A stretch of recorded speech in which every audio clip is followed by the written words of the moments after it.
Bien, señores, informa el superintendente de bancos, el amigo Alejandro Fernández, que la banca inicia el 24 con un buen pie. Un crecimiento de 14.6% los activos el año pasado, y eso es importantísimo porque un buen sistema bancario el sistema bancario es como la savia, ¿verdad?, de las plantas, la sangre del sistema del cuerpo humano, ¿verdad?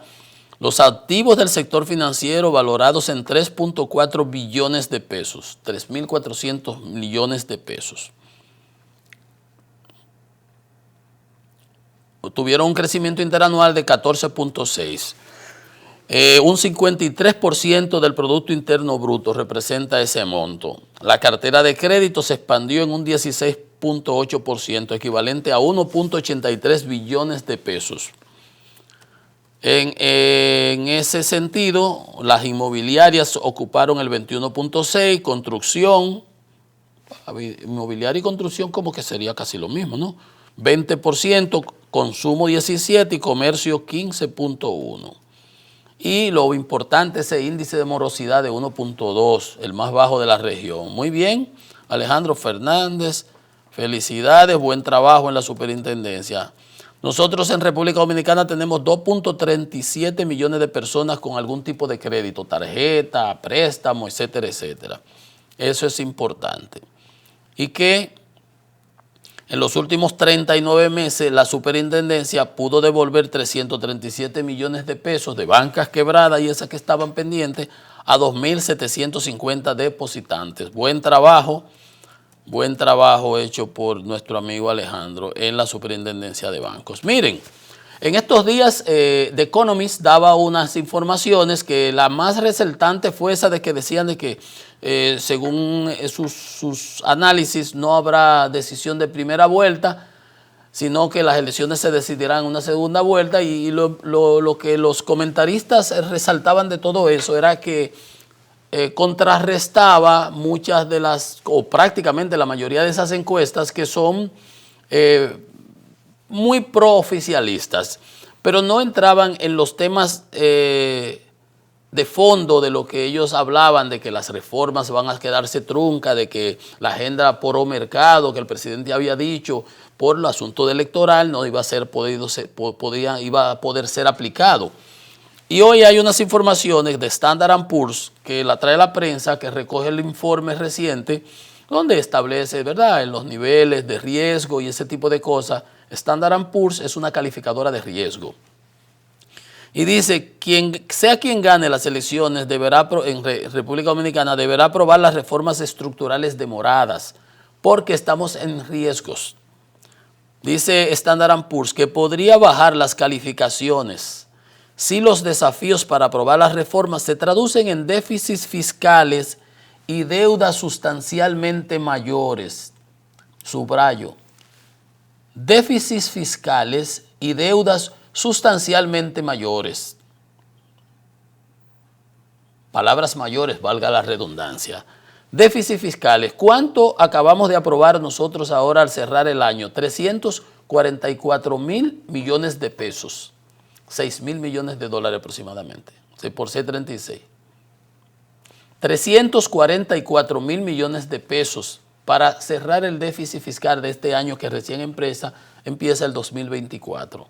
O sea, ya estamos en déficits fiscales importantes y deudas sustancialmente mayores. ¿Qué ha pasado? El fin de año metimos préstamos por un tubo. Debemos, la deuda externa consolidada, no externa, la deuda pública consolidada, Banco Central y sector público no financiero, debe estar en los 73.000 millones, 73 a 75, y metimos a final de año un paquete de préstamos. Entonces, entiende que se debe modificar el sistema tributario, pero como alertaban las personas del CRES, que también veíamos recomendaciones, dice, por más impuestos que pongan, si es para seguirlo gastando como lo estamos gastando, nada de eso va a alcanzar. Y el problema eléctrico. Entonces, ¿qué dice ello? Las rigideces presupuestarias, el 4% educación, el 1.3% que consume el sector eléctrico, y una elevada carga de intereses están pesando sobre la flexibilidad del gobierno. Pero dice Jochi Vicente, el ministro de Hacienda, que no hay que temer la sostenibilidad de la deuda, y Valdés Albizu, el gobernador del Banco Central, pero una cosa es lo que se dice y otra cosa es lo que ya está pesando sobre el presupuesto. 25% de los ingresos fiscales ya se van en pago de intereses nada más. Cuando le pone la amortización de la deuda se mete a 34, 35% posiblemente. Entonces, como yo le decía, cada vez que Jochi sale hablando de eso, el de atrás paga porque él se va de ahí cuando salga de la administración, sea ahora o sea después, y el lío queda. Mira lo que tiene Milei allá en Argentina. ¿Usted cree que eso llegó de un día para otro? No, eso es como una escalera, paso a paso, paso a paso. El lío que tiene China, esa discusión ahora en el Congreso norteamericano que se acaba de reducir los gastos y se pusieron llegar a un cierto acuerdo porque está en 34 trillones de la deuda. Entonces, como yo le digo y le advierto y se quillan y se molestan, es porque aquí estamos todos metidos en el mismo barco. Y si se hunde, nos fuñimos todos. Los hijos suyos, usted, yo, los míos. ¿Y por qué tenemos que hundirnos? ¿Por qué no ser racionales? ¿Por qué no ser razonables? ¿Por qué no tener cierta prudencia como recomiendan los economistas? La estabilidad macroeconómica seguirá siendo la base de la solvencia crediticia de la nación. Si la perdemos, no va a pasar lo que le pasó a Grecia en su momento, a Italia en su momento, a muchísimos países del mundo, a Argentina que está con ese lío armado que no puede ni pagar los compromisos con el Fondo Monetario. Y vamos a tener, lo decía, el gobierno, porque lo que va viene. ¿Con qué vamos a cerrar este año de crecimiento del Producto Interno Bruto? Menos del 2.5%.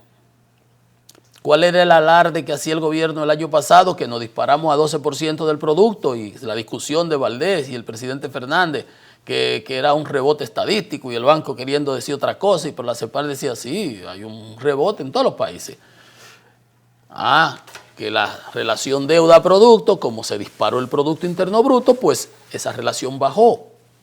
Pero ahora con este 2.5% en lugar del 4% que proyectamos, ¿qué va a hacer? La relación deuda-producto va a subir porque el denominador ahora es menor. Entonces, es que lo que va viene.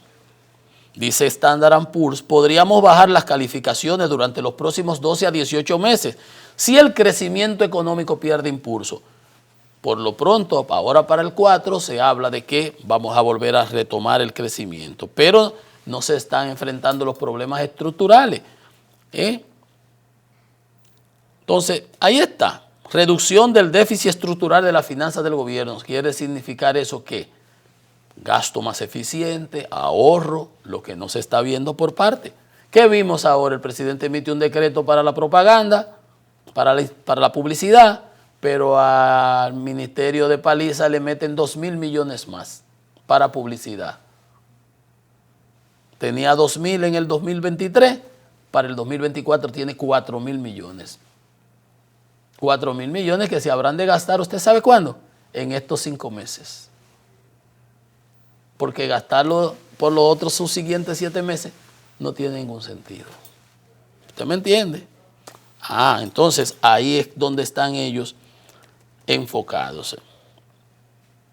El aumento de la capacidad de inversión requiere aumentar la generación del ahorro, pero el gobierno no ha tenido capacidad de inversión. Le quedaron 29.000 millones en caja, un 10% de lo que se le amplió de los 220.000 y pico de gasto de capital, que ese ha sido uno de los grandes problemas, de las grandes falencias de esta administración, la ejecución del gasto de capital. Al final, con las políticas restrictivas del Banco Central se logró controlar la inflación, que inflación se provocó por la emisión, de 215.000 millones cuando la pandemia, un 5% del Producto Interno Bruto. Y después que si los commodities, que si subió, que si la guerra de Ucrania, que si la guerra de allí, del Peloponeso y todo, son excusas.